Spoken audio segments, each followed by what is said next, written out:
Por otro lado, siguiendo con el conjunto de necesidades que se encuentran en orden superior, tenemos a las necesidades de autoestima, ¿sí?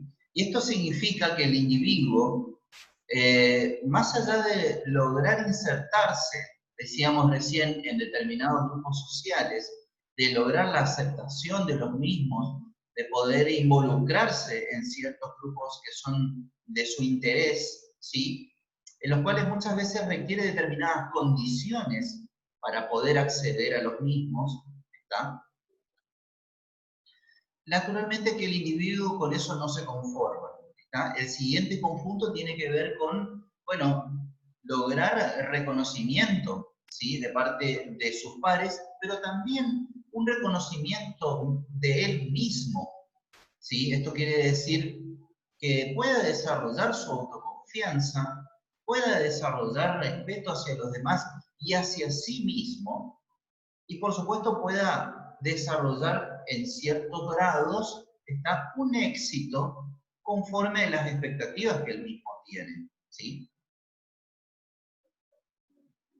Esto por supuesto que el individuo considerará si este conjunto de necesidades puede satisfacerlas, en qué medida puede satisfacerlas, ¿sí? Para posteriormente llegar a la cumbre de la pirámide de Maslow, y en la cual nosotros decimos, bueno, aquí se encuentran, o él planteó, las necesidades de autorrealización, es decir, cuando el individuo se encuentra plenamente satisfecho con todo lo que ha realizado, con la posición económica, social, cultural en la que se encuentra, con el logro de determinados objetivos que se ha planteado, en los cuales muchas veces cuando aparecen nuevos objetivos o aparecen nuevas necesidades, puede ser que el individuo se encuentre fuera de esa cumbre.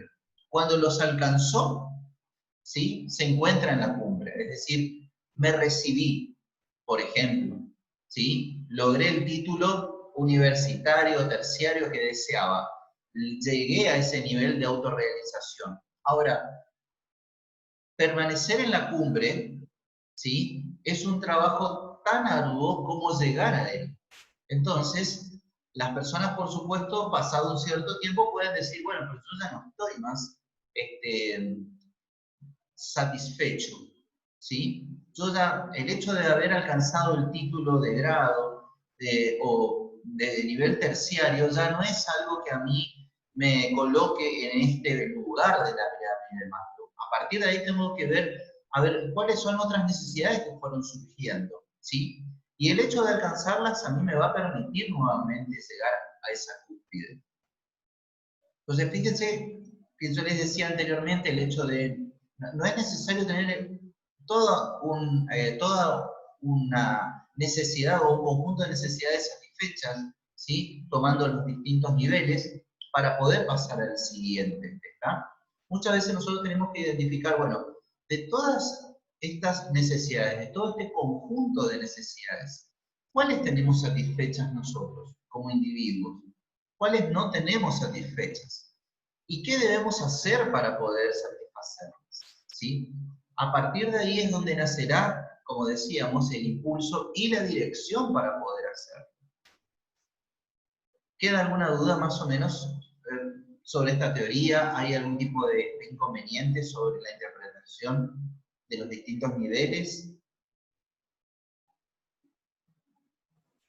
No, profe, ninguna duda. No, profe. No, no. No, profe. Otra teoría de también un psicólogo estadounidense que desarrolló allá por la década del 70, ¿sí? Habla de la teoría XY, ¿sí? Este autor, Douglas McGregor, lo que decía era básicamente que hay dos tipos de personas, ¿sí? Con lo cual acá no tenemos escalas de grises en la interpretación que podríamos hacer de esta teoría. Y esta es la principal crítica. Si tenemos una teoría X y tenemos una teoría Y, ¿no habrá una tercera teoría? Una teoría, llamémosle W. Eso es lo que muchos investigadores dicen, ¿sí? Porque Douglas MacGregor lo que decía es, bueno, tenemos personas buenas y tenemos personas malas, básicamente.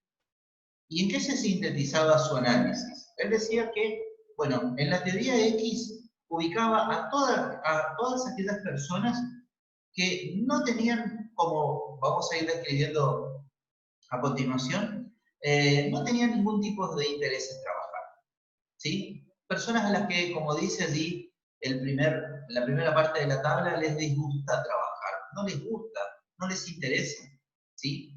Y siempre que sea posible, bueno, van a tratar de evitarlo, ¿está? O van a tratar de disminuir conscientemente sus esfuerzos para hacer algo. Por el otro lado, del lado de la teoría I, él dice, bueno, pero también tenemos otro grupo de personas a las que sí, a las que les interesa el trabajo, a las que les gusta, y lo toman como un acto natural, ¿sí? Por el cual lo hacen consciente o inconscientemente, incluso muchos de ellos, sin tener en cuenta la carga que significa llevar adelante una actividad, ¿sí? Por lo tanto, lo hacen de manera tan natural que para ellos no les significa ni siquiera un esfuerzo poder hacerlo. A pesar de que tengan que llevar adelante un gran desarrollo de energía, ¿está? Para poder llegar a cumplir un objetivo o poder satisfacer una necesidad. También decía, bueno, que puesto que a los empleados les gusta el trabajo, es decir, que no les gusta, estos tienen que ser de alguna manera coaccionados. Esto quiere decir que les tenemos que obligar a que hagan algo, ¿sí? Tienen que ser controlados, es decir, tienen que ser supervisados permanentemente por alguien o mediante algún tipo de mecanismo para que hagan algo. O bien tienen que ser permanentemente amenazados con que van a recibir algún tipo de sanción, ¿está? O llamado de atención al menos, para que cumplan los objetivos de la organización o alcancen sus propias metas incluso, ¿sí? En este grupo es donde, vuelvo a insistir, MacGregor consideraba a las personas malas, ¿sí? Del otro lado también decía, bueno, pero por el otro lado también tenemos grupos de personas que van a ejercer una autodirección, van a ejercer un autocontrol, si están comprometidas naturalmente con los objetivos de ellas mismas, con los objetivos de la organización y con el conjunto de necesidades que se puedan plantear, ¿está? Entonces, él decía, bueno, existen personas a las que tenemos que, en términos incluso coloquiales, las tenemos que estar castigando permanentemente para que hagan algo, ¿sí? Esto ustedes incluso pudieron haberlo escuchado en algún momento, ¿sí? De parte de alguien en particular, algún directivo, de alguien que simplemente decía, mira, hay un conjunto de personas que uno tiene que estar pegándoles, parece, para que hagan algo, ¿está? Por el otro lado, MacGregor decía, bueno, pero por el otro lado también tenemos personas, ¿está?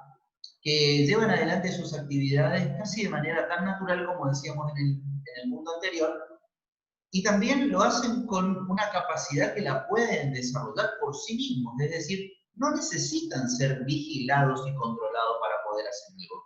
Yo le digo a alguien que tiene que hacer algo y lo hace sin ningún tipo de supervisión, ¿está? Ni de dirección en donde le tengamos que indicar cómo lo tienen que hacer, ¿sí?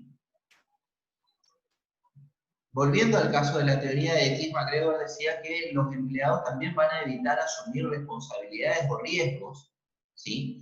Y buscarán una dirección formal siempre que sea posible, es decir, buscarán a alguien que permanentemente les esté diciendo qué tienen que hacer, ¿está? Porque por sí mismos no van a ser capaces de llevar adelante una acción. Por el otro lado, MacGregor decía en la teoría de I, bueno, pero también hay personas que pueden asumir riesgos, que pueden asumir responsabilidades, incluso que pueden asumir desafíos, ¿sí? Si uno se los propone, o que ellos mismos incluso lo propongan. En el caso de la teoría de X, MacGregor también decía, bueno, que la mayoría de los trabajadores colocan la seguridad, ¿sí? Su seguridad por encima de todos los demás factores asociados con el trabajo, y también muestran poca ambición y, por supuesto, una aversión negativa sobre lo que es el desafío o los desafíos, ¿sí? Ellos quieren sentirse seguros. En este conjunto de atributos que describe la teoría X, muchas veces se encuentran aquellas personas que desean tener mayores derechos por sobre aquellos que les corresponden, ¿sí? Son aquellos que generalmente piden más de la organización de lo que en verdad lo merecen, ¿sí?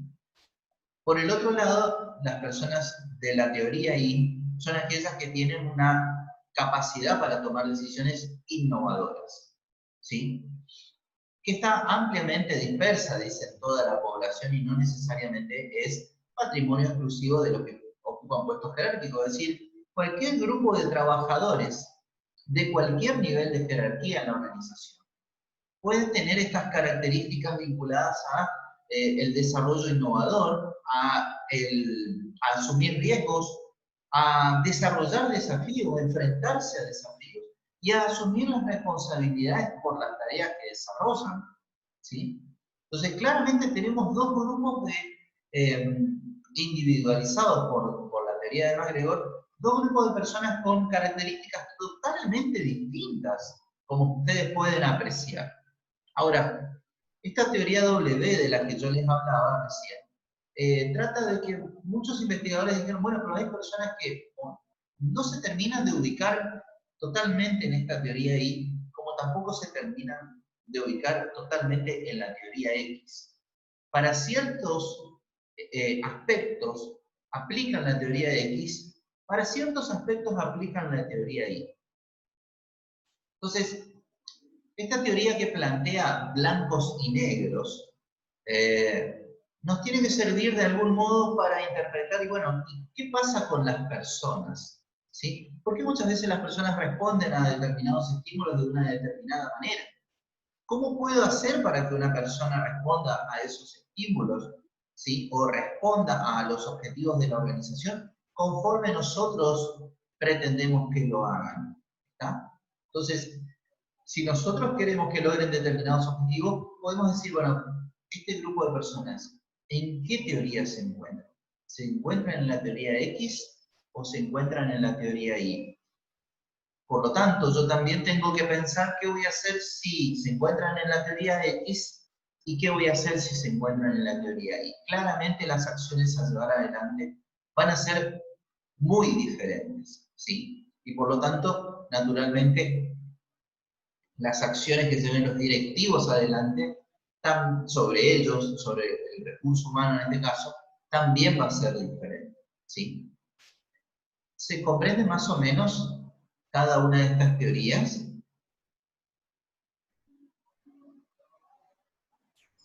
Sí, profe. Sí, profe. Sí, profe. Entonces, independientemente de qué teoría analicemos,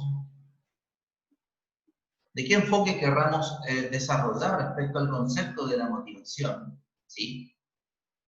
Estos elementos que están planteados aquí son algunos de los que nosotros recomendamos, los autores recomiendan también, que todo directivo debe tratar de impulsar, ¿sí?, en el grupo humano que tiene bajo su dependencia. ¿Está?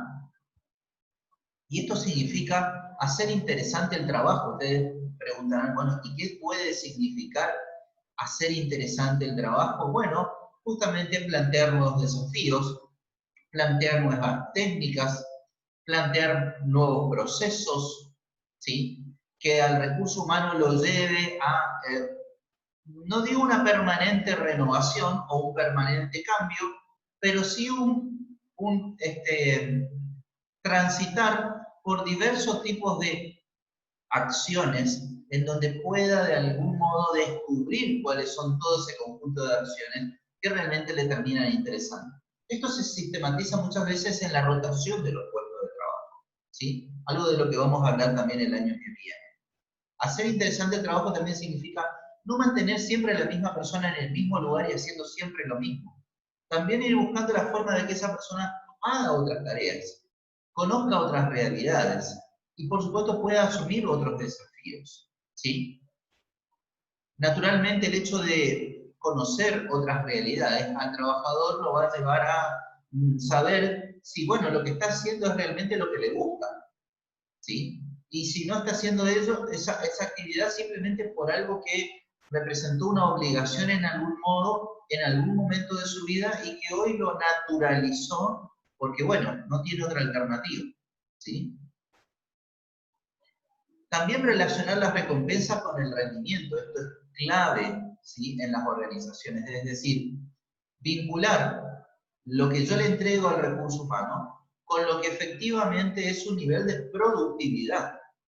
Y aquí es importante que cuando nosotros estamos frente a una organización, estudiemos cuáles son los niveles de esfuerzos, cuáles son los niveles de productividad, de rendimiento que tienen las personas, y conforme a esos niveles de rendimiento, producir naturalmente las recompensas, los beneficios y todo tipo de bonificación que pueda recibir el recurso humano de la organización, ¿sí? Que esas recompensas también sean valoradas. Y en este sentido, el año que viene vamos a analizar las recompensas monetarias y no monetarias, por ejemplo. Y en referencia a este punto, ustedes podrán decir, sí, profe, a mí el dinero, por ejemplo, es algo que me incita a llevar adelante una determinada acción y cumplir un determinado objetivo, o poder satisfacer una determinada necesidad. Otros podrán decir que el dinero no es un medio que les permita poder satisfacer una necesidad, sino que existen otros componentes. Eso lo vamos a profundizar también el año que viene, ¿sí? Podrán ser, por ejemplo, reuniones sociales, podrán ser determinados bienes materiales que el trabajador considera importantes, podrán ser otro tipo de bienes y servicios de tipo sociales y culturales que, por ejemplo, la organización no produce, pero sí los puede conseguir, ¿está?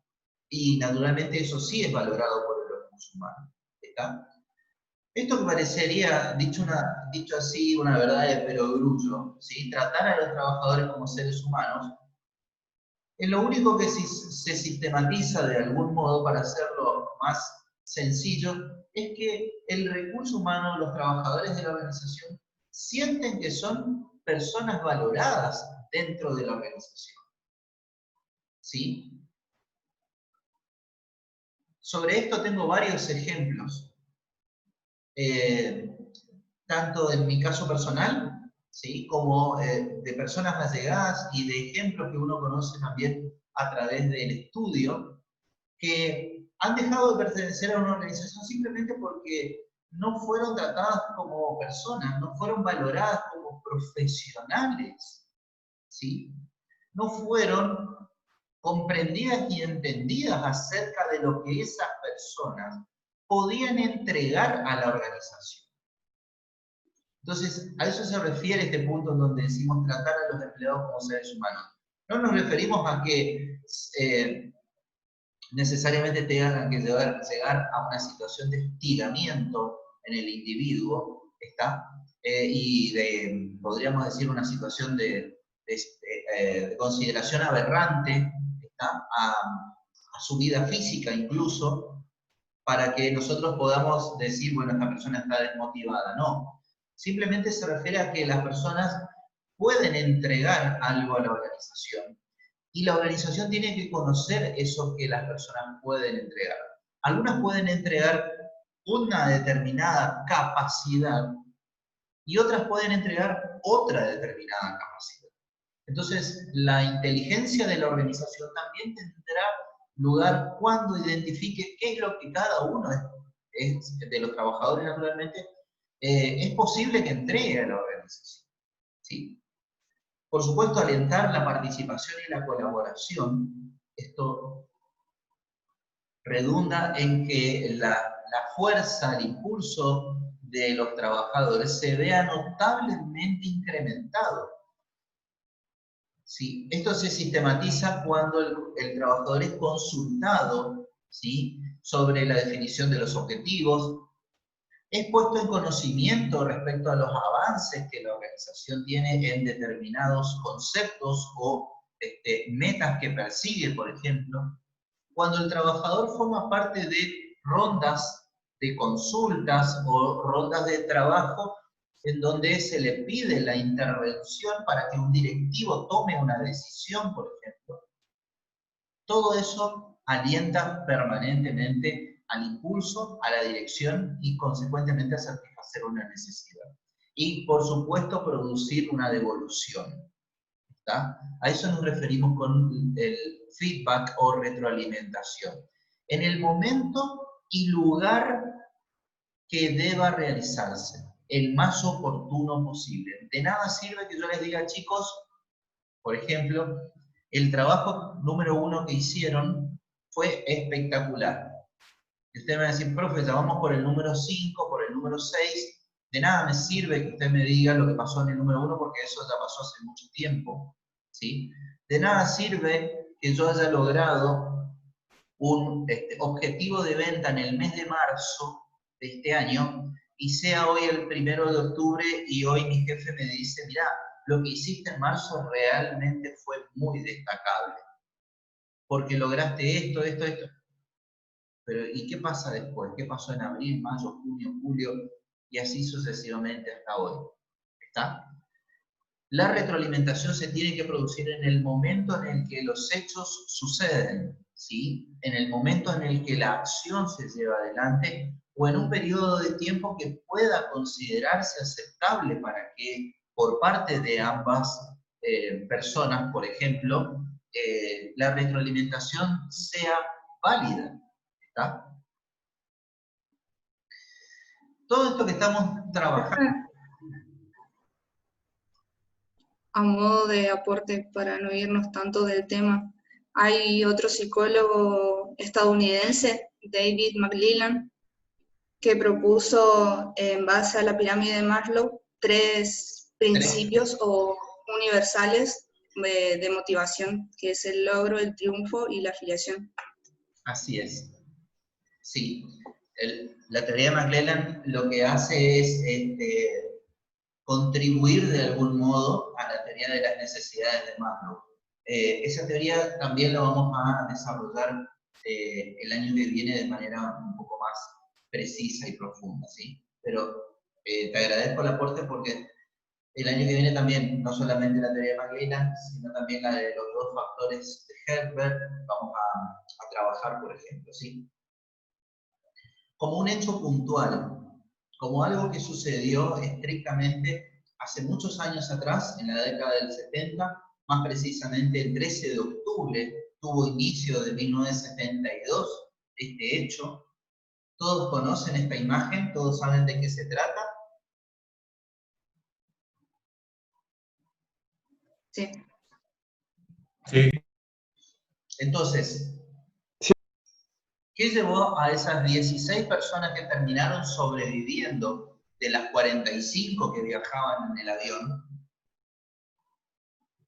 ¿Cuáles creen ustedes, de algún modo, si vieron la película, ustedes de algún modo podrán interpretar cuál era esa fuerza que los impulsaba a seguir vivos? ¿Sí? Si no la vieron en la película, se llama Viven, véanla. El libro también es muy interesante. Al respecto, por supuesto, es mucho más profundo. ¿Sí? ¿Cuál era la dirección de ellos? ¿Cuál era el sentido de ir hacia un lugar o hacia otro? Y finalmente, ¿cuál era la necesidad de ellos? ¿Sí? De poder, de algún modo, salir de ese lugar en el que se encontraban. Llegado un momento, incluso, se enteraron de que no iban a seguir buscándolos. ¿Sí? Por lo tanto, allí la fuerza interna de cada uno de los que terminaron sobreviviendo, ¿sí? Y de los que fueron quedando en el camino de algún modo, era lo que marcaba su motivación, ¿sí? El hecho de salir de allí. En una dirección que ellos no conocían, pero que estaban dispuestos a asumir el riesgo de seguirla, ¿sí? Incluso hasta poniendo en riesgo su propia vida, tratando de lograr ello, ¿sí? ¿Y con qué necesidad? Y con la necesidad naturalmente de volver a la vida, ¿tá? Con la necesidad de volver a su hogar puntualmente. Por supuesto que en todo ese trayecto, en todo ese tiempo, sucedieron un montón de hechos desde que chocan, ¿sí?, en la montaña hasta que finalmente los rescatan, que por supuesto pudieron haber mermado sus energías. De hecho, eso sucedió. Que los haya sentido, los hayan hecho sentir que el destino o el camino que debían tomar no estaba claro. Incluso cuando Conesa y Parrado toman la decisión de salir caminando, ¿sí?, en algún momento dijeron, no vamos a lograrlo, ¿está?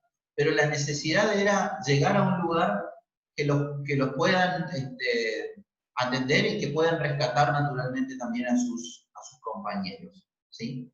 Entonces, este breve ejemplo de algún modo lo que intenta es mostrar esto que les estoy diciendo respecto a cómo suceden muchas veces los procesos de motivación en las personas, proceso de motivación que también es importante que los directivos de las organizaciones aprendan a conocerlos, ¿sí?, de su recurso humano, porque no todos van a tener las mismas motivaciones, no serán las mismas motivaciones que recaen sobre las personas que estén en un nivel operativo de la organización, que aquellos que estén en los niveles de mandos medios, que aquellos que estén en los niveles superiores, ¿sí? Por lo tanto, el éxito de aplicar esta herramienta tendrá que ver con conocer estrictamente esa necesidad, ¿sí?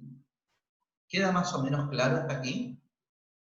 ¿Se va comprendiendo? Sí, profe. ¿Sí? Sí, profe. Quería compartir con ustedes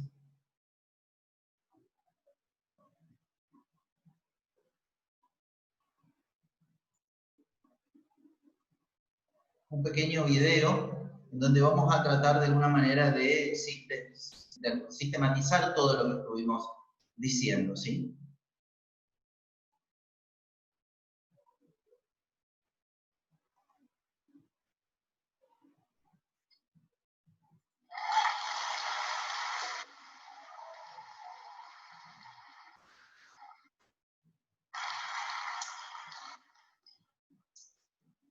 ¿Cómo podemos motivar a las personas de tu empresa en 9 minutos?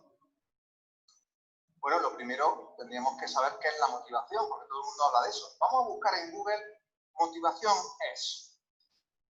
Y el primer resultado es motivación es un diptongo. No nos aclara mucho, pero nos da pistas porque fijaros que habla que la motivación es un valor, es emoción, sentimiento, actitud. Tenemos que seguir avanzando sobre el concepto de motivación. Un amigo le pregunta a otro, oye, ¿cuánta gente trabaja en tu empresa? Y le responde, la mitad. Claro, porque si motivarse depende de uno mismo, ¿por qué tanta gente elige estar desmotivada? Es una pregunta sencilla, ¿verdad? Porque la motivación es contextual, idiosincrática, temporal y específica. Es decir, contextual porque depende, tú estás más motivado en unos sitios que en otros. Es idiosincrática porque tú eres una persona que tiene una historia diferente a otra. Es temporal porque una vez estás motivado por la mañana, otra vez por la tarde y otra vez nunca. Y es específica porque te motiva para desarrollar determinadas conductas, determinados objetivos y no otros, ¿no? El jefe le dice a Martínez, Martínez, hay que venir motivado de casa. Y Martínez le dice, yo salgo motivado, pero es que entro aquí y se me pasa.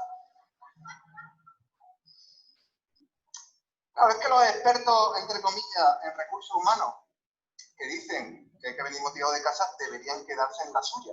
Esto es una cosa básica. Fijaros, vamos a ver un caso de cómo la motivación podemos manejarla de una forma muy sencilla. Imaginaros que sois enfermera y enfermero y suministráis 800 medicamentos al día y cometéis un error del 0,001. Es decir, unos 250 errores al año. Son muchos, porque pueden ser muertes, enfermedades, etcétera, ¿no? Entonces, ¿qué podemos hacer para evitar que las enfermeras y enfermeros se equivoquen? Bueno, pues cada vez que están administrando los medicamentos, se ponen un chaleco que dice: no me hable que estoy administrando medicamentos. Circule. ¿Vosotros creéis que estos chalecos, les gustaba ponérselos a los enfermeros y las enfermeras? No, porque parecía que no hacían bien su trabajo. Pero resulta, amigos, que los errores bajaron un 47% en los 3 o 4 meses. ¿Quieres motivar el cambio en tu vida, el cambio en tu empresa y en tu contexto profesional? Cambia cómo organizas las cosas, ¿no? Fijaros, en este estudio, cambiar de sitio genera cambio. Así de sencillo. Y genera motivaciones nuevas. Tú juntas a un equipo de vendedores con otro equipo de vendedores que no se conocían y que tenían experiencia, y resulta que el aumento de desempeño, que el desempeño mejora, aumenta, ¿no? Fíjate cómo estamos cambiando la motivación sin aludir a palabras, ni a frases positivas, ni a ningún tipo de reflexión retórica, ¿no? ¿Que te cuesta mucho un objetivo? ¿Que no estás motivado? Pues, oye, si ves el vaso medio vacío, elige un vaso más pequeño, pringao. Y resulta que cuando te enfocas en comportamientos más sencillos y en objetivos más concretos, más específicos, resulta que te motivas más. Entonces, ¿la motivación de qué depende? Yo siempre me gusta la palabra moraleja. Es muy profunda, pero nos dice cosas, ¿no? Cuando hablamos de la motivación, porque dice, ni se tiene ni se trae. No llevas tu motivación. La motivación es un resultado de lo que tú haces con tu vida, de los sitios en los que trabajas, de las personas con las que te relacionas, de los incentivos que hay en las organizaciones, etc. La motivación no se tiene, no se trae. Es un resultado de tu vida. Bueno, ya hemos definido la motivación como una interacción. La motivación no es un concepto, no es una competencia, no es algo que llevas dentro. Vamos a ver ahora cuáles son los motivadores. ¿Qué es lo que nos motiva como profesionales? Vamos a ver lo que busca la gente, como tú y como yo, cuando dice, quiero un trabajo. ¿Cómo pensáis que la gente busca trabajo? Pues, ¿cómo lo va a buscar? Estable, digno, tranquilo, desde casa, de lunes a viernes, que me haga feliz, donde viaje mucho. Eso lo quiere la gente, esto es lo que nos motiva, ¿no? Entonces, en este contexto donde la gente tiene esas motivaciones, la pasta es tan importante. Fijaros, voy a resumir, para los que no se había avanzado en psicología de recursos humanos, la pirámide de Maslow en 3 segundos. Si ya has comido y ya has cobrado, lo que quieres ahora es que te presten atención. Esto equivale a un máster de recursos humanos en muchas universidades de muchos tipos.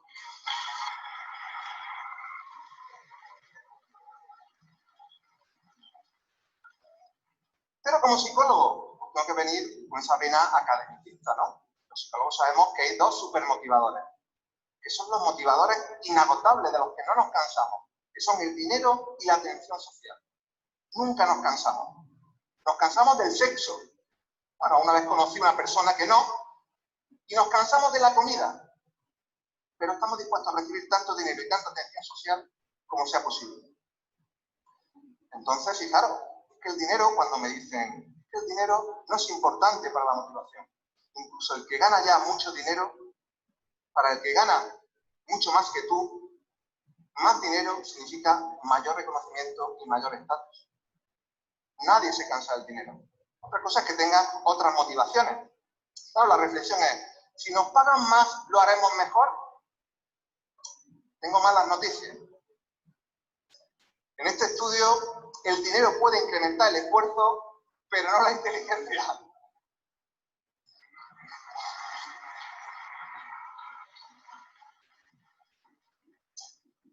Suele ocurrir al revés. El talento aumenta la motivación, pero la motivación generalmente no aumenta el talento. Entonces, ya hemos definido la motivación, hemos visto algunos motivadores importantísimos ¿Cómo aplicamos eso para que el clima de la empresa y la colaboración sean los que nosotros queremos? Sean prósperos. El jefe le vuelve a decir a Martínez, o la jefa, ¿cómo es que no está usted trabajando, Martínez? Y Martínez pues le dice, es que no le vi llegar, jefe. Claro, en una cultura del presentismo, que parece que cobras por estar, ¿no? En esa cultura la gente se acostumbra, ¿no? La cultura de una empresa, ¿qué es? Pues lo que hacen los trabajadores, lo que hacen los profesionales cuando los directivos no están o cuando nadie los supervisa, ¿no? ¿Tú querrías trabajar en este ambiente?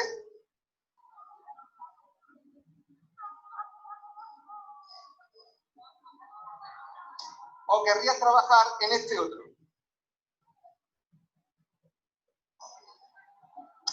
Fijaros, en Estados Unidos, que siempre vamos unos 10-15 años por detrás respecto a la precarización del mercado de trabajo. De 100 empleados que trabajan en Estados Unidos, ¿cuántos creéis que están comprometidos? Eso se llama en inglés engagement. Y en Córdoba, buen rollo. ¿Cuántos están comprometidos? 32%. ¿Y cuántos no están comprometidos? Hay sorpresa. El 51%. ¿Y los que faltan? Los que faltan no es que no estén comprometidos, es que están activamente descomprometidos.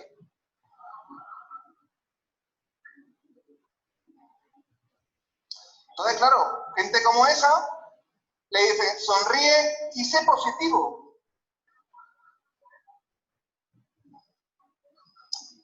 Ya lo estoy intentando, te lo juro. Claro, y a esa gente pues se llama normalmente personas tóxicas. ¿Os habéis dado cuenta de que ahora todo es tóxico? El otro día, en el metro de Madrid, escuché a un adolescente, 17 años, 16 años, que le decía a su amiga, tía, mi novio es tóxico. Claro, y hay libros sobre la toxicidad. Claro, yo me pregunto, ¿hay alguna persona tóxica en esta sala? Porque yo pregunto siempre y nunca encuentro a nadie. Quiero entrevistarlo. ¿Sabéis por qué no hay ninguna persona tóxica en la sala? Vamos a averiguarlo. ¿Alguna vez te has levantado así? Es más, ¿alguna vez también te has acostado así? Claro, entonces, si tú has sufrido esta situación que decíamos que la motivación es contextual, claro, tú dices, ¿tú eres tóxico? ¿Soy tóxico? Os voy a dar una buena noticia y una mala noticia. Todos podemos ser tóxicos, entre comillas. Pero no somos las personas tóxicas. Nuestros comportamientos lo son. Nuestros contextos de trabajo lo son. Nuestras relaciones lo pueden ser, pero las personas nunca podemos ser tóxicas. El mayor insulto que hay ahora mismo en las empresas, el mayor acoso, es llamarle tóxico a alguien. Porque eso no te lo quitas encima, esa etiqueta.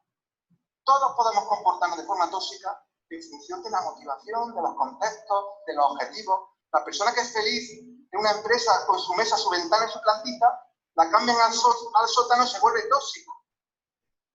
Lo tóxico es el sótano. Por eso se habla tanto de inteligencia emocional, entre comillas, es una palabra muy usada, tanto como motivación. Talento es lo que haces con lo que sabes, pero también lo que haces con lo que sientes. La inteligencia emocional no es gestionar las emociones. Las emociones no se pueden gestionar. Lo que se puede gestionar es la vida para tener mejores emociones. La autoestima no se puede levantar. Levántate la autoestima. ¿A dónde? Lo que puedes mejorar tu vida para sentirte más poderoso y más feliz, ¿no? Así que tenemos que conseguir esto en los contextos laborales. Un profesional es alguien que necesita a otro profesional. Esa es la única reflexión que tenemos que hacer cuando estamos hablando de la cultura. Moraleja, oye, pues sé tú mismo, a menos que sea mejor